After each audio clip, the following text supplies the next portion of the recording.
Well, there. Good evening, ladies and gentlemen. This is John C. Morley, serial entrepreneur, coming at you tonight. It is January 11th. It's Tuesday, and we are on episode 4 of this amazing topic, which is how does the brain work? And excuse me there a second.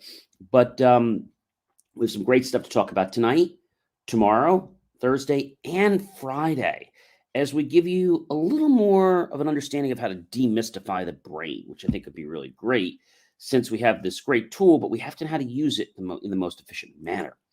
All right. For those of you that are new to my streams, well, welcome. It is great to see you here. We talk about all kinds of amazing things to help improve your life and those loved ones that are in it, because that's the greatest thing you can do and the greatest gift you can give them. For those of you that are coming back, well, welcome back, my friends. It is wonderful to see you here. Why don't you give me a like, a support, a love, depending on what platform you're on? Facebook, John C. Morley, serial entrepreneur, LinkedIn profile page, my John C. Morley, serial entrepreneur YouTube page, my Twitch page, Twitter, or Periscope page. And be sure to comment below. What have you learned about the brain, or what mystifies you about the brain? And then be sure to tag your friends, colleagues, and associates and share it out to them so we can get this great information going. All right. So we talked about the fact that you can say things out loud. And that's one way, because you can use your sense of hearing, right? The more senses you use, the more neural pathways that are actually going to be built. Now, that's pretty cool, isn't it? So you've got auditory, right? We've got that sense. You have visual. Okay, we've got that sense. And we have another sense. You know what that is? Kinesthetic. Okay, to feel it. Feeling. You have smell too, but we're not going to get into that. So when we talked about, memorizing your spelling words, when you say them out loud, you're hearing it auditorily, right? Then you're seeing it, you're visualizing it, and then you're writing it out kinesthetically. You're seeing it, you're saying it again, maybe you use it in a sentence. And this just helps our brain to make connections to it, which is really pretty cool. I have to say something really interesting. So I get a lot of people that send me comments, and I'm grateful for these comments. However, a lot of these people that send comments are just trying to get me to buy their book. And, I have to tell you, I'm publishing a book very soon. But one thing I don't do is don't try to be sneaky with people and say, hey, here's my book. I just tell people here, this is my book. If you like to get it, great. I don't try to tell people, go to this link and, read about it and then maybe you should buy it. No, this is my book. If you want to check it out, great. If you don't, that's fine. I just find that these people that are established as some authors, it's just so below the belt the way they reach out to me. And, then they have the nerve to say to me, because I interview guests, would you buy my book? You want me to bring you on my show, and then you have the nerve to ask me to buy your book. Not happening. Not happening. All right, let's talk a little more. So if you have a book and you're looking to get on my show, great, but don't expect me to buy your book because I won't. I can tell you where to send the book, and my production team will get it to me. I will read the book. Once I've read it thoroughly, then my team will get back to you and invite you to be a guest on the show. Now, taking notes is great. Taking them, with your hand is important, not on a computer, because when you type them, you really don't have that kinesthetic feeling. Another good thing to do is to test yourself. So I'll give you guys an example. I'm actually studying for my FCC license, which is actually my general license. I have a tech license. I'm learning for my general license. And I'm actually studying the different principles that are going to be on this test.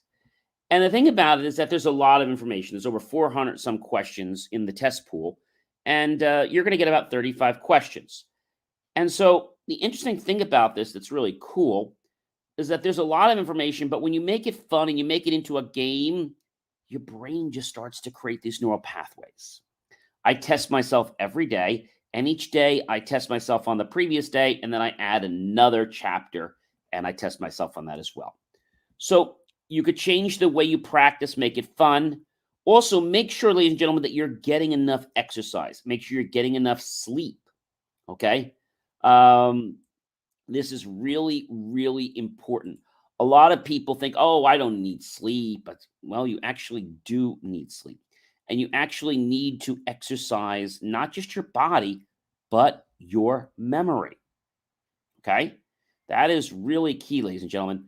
If you do something repetitively, it's going to help you, but that's not going to be the only thing that's going to help you remember it. It's not the most sought after method because there are other ways to get you to create these neural pathways. When you learn something new and you connect it with something you already know, it creates this amazing connection in your brain. And you see, even if there are pathways in your brain that are forming things, this will create even more. So there's an anchoredness to what you're learning. All right. So working your body, getting blood flowing, um, you know, many of us think, the best way to exercise our brain is to use a crossword puzzle. Um, Crossword puzzles do improve how fluent we are.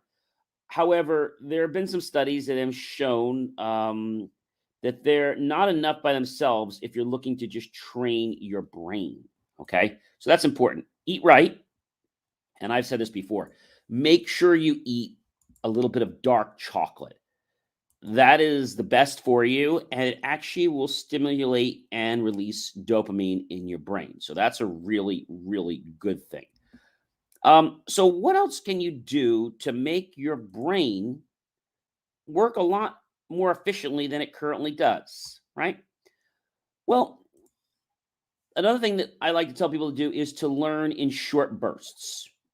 Okay. Another thing I love to do is if you're trying to learn something, right? A great thing to do is to train someone else to teach them. Why is that? Because when you teach someone else, you actually learn a second time. You'll actually prepare more too, because now you're having a reason that you have to recall what's in your brain. And this is really, really cool. Another thing people like to do is to sleep or have short little sleep sessions between learnings. They claim that that will increase retention. Take short bursts, 30, 50-minute bursts, and stop. Okay. Another thing I want to share with you is taking notes by hand, which we talked about. And take your study naps. You can change things up a little bit, make it fun. Maybe do some research to find out how is it that XYZ learned this, or how did Einstein learn this, right? And what you're going to find out is that they did something pretty unique. Now, we all know the story about Pavlov and the dog, right? And so the dog is basically, let's say, in the room, and the scientist basically puts the food in the tray, and obviously, when they see the food, the dog salivates. Okay, so now what they do is the dog actually gets the food, and he rings a bell. He does this maybe half a dozen times. Then what he does is he takes the food away, and he rings the bell. Every time he rings the bell, the dog still salivates because he created an anchor. You see, putting yourself in a certain state is key in life. There might be a reason why you're not in the mood you want to be in. I don't know. It could be a relationship issue. It could be a financial issue. It could be something at your work. It could be just maybe a health issue. It could be a lot of things. And so when you run into these road bumps or these little, blocks, if you're on a trip, do you suddenly cancel your trip because the road's closed? No.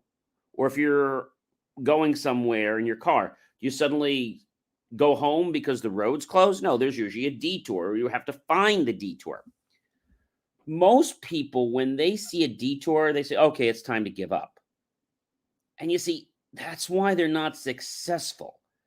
They look at things from, well, if I can't do it this way, then I guess I'm never going to do it. You see, and that's a really, really bad piece of advice. You need to be able to put yourself in a peak state like that. Like that. Later on in the week, I'm going to show you how to do some anchoring and how to put yourself in that state. But I want to just explain to you that this is why people get frustrated in life. It's not that they don't have the skills. It's that they lack the ability to stay focused when something distracts them. Could be a person, place, thing, situation. And then by the time they realize what happens, it's like they're on to something else, and now they have no ambition to even go back and do that again, right? But how is it that some people can just get right back on the horse if they fell off? I'm using that proverbially, of course. Another thing that's really great about improving your brain is to meditate. We've talked about meditation before. If you meditate, you're going to kind of prep the brain. Okay? That is really, cool. So here's a good formula. Study, sleep, study. The 3 S's. Study, sleep, and study. Research shows that sleep and learning are very, very key. So if you're learning something like a skill, don't do the same thing over and over and over. When you practice again, change it up a little bit. Okay? Do it a different way. Do it from a different order. Modify how you practice. Now remember, the modifications should be tiny. They shouldn't be astronomical. And this little variation will give your brain a little bit of more interest to want to pay attention, even though it's the same information. We also have things like mnemonics. We all remember, please excuse my dear Aunt Sally. Do you remember that one? And what is please excuse my dear Aunt Sally for? Well, how many of you remember algebra? Okay. Well, please excuse my dear Aunt Sally. Please excuse my dear Aunt Sally is the order of operations. First thing is going to be parentheses. Next thing you're going to do is always exponents. Third thing you're going to do in operations is going to be multiplication. Fourth thing you're going to do is division. Okay. Fifth thing you're going to do is addition. And the sixth thing you're going to do is subtraction. And so a lot of people couldn't remember what to do. But now when you have this mnemonic, like, oh, this is easy. Please excuse my dear Aunt Sally. Oh, parentheses. And it just sinks right into your brain. That's cool. Stay hydrated. Take lots of water. That is really important. Our body's made up of a lot of water, right? So learn information in different ways. Use more regions of your brain to create additional connections. And by causing this and having this type of a mentality, your brain's going to have more ways to get to something. And thus, it's not going to be memorized. It's going to become part of your brain. So you can do this really easy. Just use different types of stimuli. You can read notes, read a textbook, you can watch a video, listen to a podcast, an audio file, or a topic. You see, the more resources that you have on a specific topic, the more it's going to make you remember something quicker and commit it from your short-term to your long-term memory. You see, when you start working with something you already know, you're going to be able to latch onto it. Let's take an example. Maybe you're building something. And we all know that if we build something, we have to have a good foundation. So if we have a great foundation, what comes after the foundation? Usually going to be the framing, right? You wouldn't start putting the framing up if you didn't have a good foundation. So it kind of gels and it sticks together. And the same thing happens in your brain. Okay. And I want to quote a wise gentleman who we all know, Mr. Elon Musk. He's the founder of Tesla and SpaceX. And he uses this method all the time. All the time. If he wants to get on board with something new, he figures out what he already knows, okay, that can have some type of connection to what he's trying to learn. And bingo, he's created a neural pathway. So when you connect something new to something that was, Mr. Musk says you create mental hooks on which to hang new knowledge. And I think that is absolutely brilliant. And you're doing it in a playful manner. You see, if you've ever had to study for a test, I'm sure you've been in school or college before and you had to study for a test. And when you have to study for that test, it can be a little challenging, right? Because you're trying to study for it the night before. I'll give you guys another example. So one of the things I'm also doing this year is I'm actually becoming a volunteer EMT. And there's close to, I think, 200 hours of training. Now, I say this to you not to brag that I'm becoming EMT, but I'm saying this to you because most people will be very daunted about all that information. I'm just going to take it in strides and make it fun. How am I going to do that? Well, there's online learning, there's in-person learning, learn with some friends. Maybe I'll Google some videos on some topics to get another person's perspective or to hear the same information said by a different person. If you're teaching someone something and they're not getting it, even if they had a break and you come back, try asking someone else to teach them. Even though you might have exactly the same thing to say, the tonality might be different. The body movements might be different. The connections will be different between the people. The bond will form with that other person. And that, my friends, is what's going to make you remember. If you try and you have this, I don't know, let's say you have this box and you just take whatever you got and you just jam it into the box, right? You ever taken a sleeping bag and you just try to jam it in, but it doesn't always go so well. But if you fold it nice and neatly and then pack it in, I'll give you a perfect example. I'm an Eagle Scout, and one of the challenges was always trying to put my sleeping bag in the bag. And so, you would take it and somebody would say, punch it in, and that didn't work. So the trick was to take your sleeping bag and roll it up really tight, and then to take that roll and push it into the bag. So your brain works the same way. If you just push things into your brain and you don't have a logical flow to them, well, a lot of it's not going to get into your brain. In fact, more than 90% of it's probably going to fall out the brain, just like what's happened to me with the bag. And it was so frustrating. And it wasn't until I think I got up to first class scout that I finally realized that I needed to do something different to get the sleeping bag back into its bag. Now, a lot of times I'd watch people do it for me, but I didn't take a real interest until finally there was a time when I was getting ready to leave camp. And I knew that this next summer I was going to summer camp, which was going to be like every day for like 2 weeks. And I knew that I was going to have to keep taking my bag out, putting it back in, because we were going to be moving around campsites a lot. And I was like, this is going to be a pain. I got to learn how the heck to put my sleeping bag back in. And so I asked other scouts, and it was funny. Only a couple people knew how to do it. Because most people take the sleeping bag out and they just throw it in the bag and they think, oh, don't worry about it. Our parents or somebody else will take care of it and you don't need to deal with it. But when you're a camper and you have to go from site to site, and you didn't know how to put your bag back in.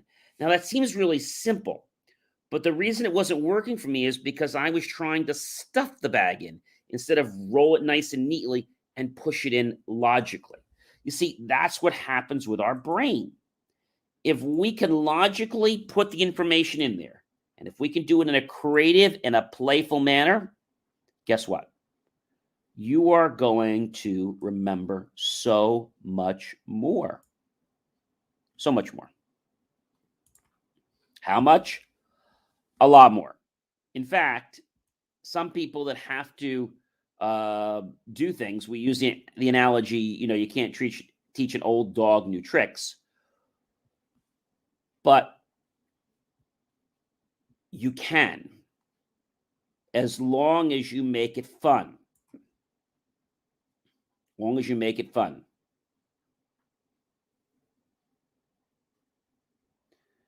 So we talked about the pen and paper. Also, a big one I love is the power of imagination. Just to imagine what if, right?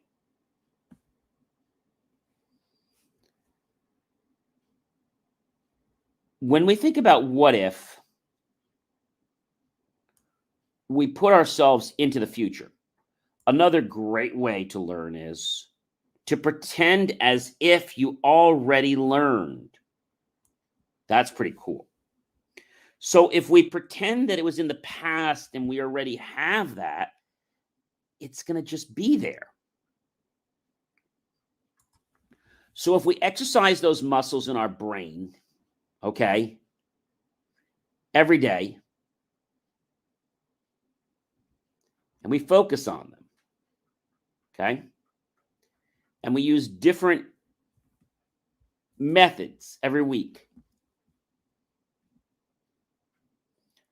we're going to find out that mastering and increasing the retention will be great in comparison to people who repetitively just did the same learning method. So when you want to learn something, take what you're trying to learn and just, kick it up a couple notches. Not major, just a little bit. You study interval training so that you could study for 30 to 50 minutes, no more than 50 minutes, and take a break. Take a break. So there's a lot we can learn about the brain. And so if we realize that we want to get to know our body and our brain very well, we will get better at it. You see, most people don't use their brain well because they get frustrated. Oh, my brain's not working for me. Oh, I can't remember something. Oh, I'm stupid. And you know what? You're putting that language in your head. Your brain's like, okay, that's what you're saying I am. I guess I am. And so you're making it harder for yourself instead of making it playful. The other day, we did that analogy and had you remember all that great stuff, right? We went to the market and we had to pick up some things. What was the first thing? You remember what we had? Well, we had a boat and we had to pick up a gallon of milk, right? And then we had to pick up, remember the pole in the middle of the boat? On the left side, we had a carton of eggs. On the right side, we had this great big container of peanut butter. Above that, we had a stack of plates. We had to get some plates. And above that, we had a cone of napkins. Now, we did that the other day, and you still remember, and you'll still remember this again, again, again, again, because we made it fun. When we make things fun, our brain just latches them like this amazing sponge. It's when you go to school and people try to pound things into you. So I'm starting this course in about a month, and there's a lot of information.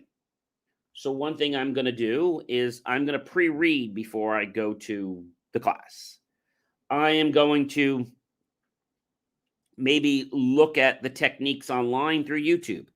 Go to class, get more information, take some notes, read my notes again, go back, study, and make it fun. And when I do that, my brain's like, oh, this is a lot of fun. We got to do more of this. So you can actually train your brain to crave information. A lot of people train their body to crave food, which isn't always great. but you could train your brain to crave more information. You could train your brain to crave being successful. We used an analogy a while ago, and what we put in our subconscious is what happens. Here's why. Your subconscious, basically, that's 95% of how your life runs. And your subconscious enacts things out, whether you believe them or you don't. Those mind tapes just keep playing over and over and over again. And so when we make things fun, our brain just kind of latches. But let's say we said that, we're an A student or we're an intelligent student. Do you know what's going to happen? Your brain keeps getting that. Your brain and your subconscious is going to look for ways to prove to you that you're an A student. I've had this happen with other people where they say, oh, I'm a lousy student. No, I'm never going to learn. Fine. That's what you're putting in your brain. Your brain's going to say, okay, we're just going to keep showing you ways that you're not going to learn and just keep proving to you that you can't learn. So you see how you can use this for or against you? This is so very powerful. All right. I hope you have enjoyed this. I have some more hacks for you coming up tomorrow, Thursday, and Friday. We're going to wrap up everything about the brain, and we're going to talk about anchoring and how you can put yourself into that peak state all the time. All right, ladies and gentlemen, I have enjoyed being with you. It's been a privilege, a pleasure, and an honor here tonight. Go to youtube.com. Don't remember to share all this out to everyone. And look for the key phrase, help keep our content free. Below that, click on the link and make the choice to buy my team and I a cup of coffee on the PayPal link. We'll be so grateful. We'll invest in new hardware, new technology, new software, new staff to give you the most jaw-dropping, cutting-edge, motivational content available anywhere that's guaranteed to get you to take action.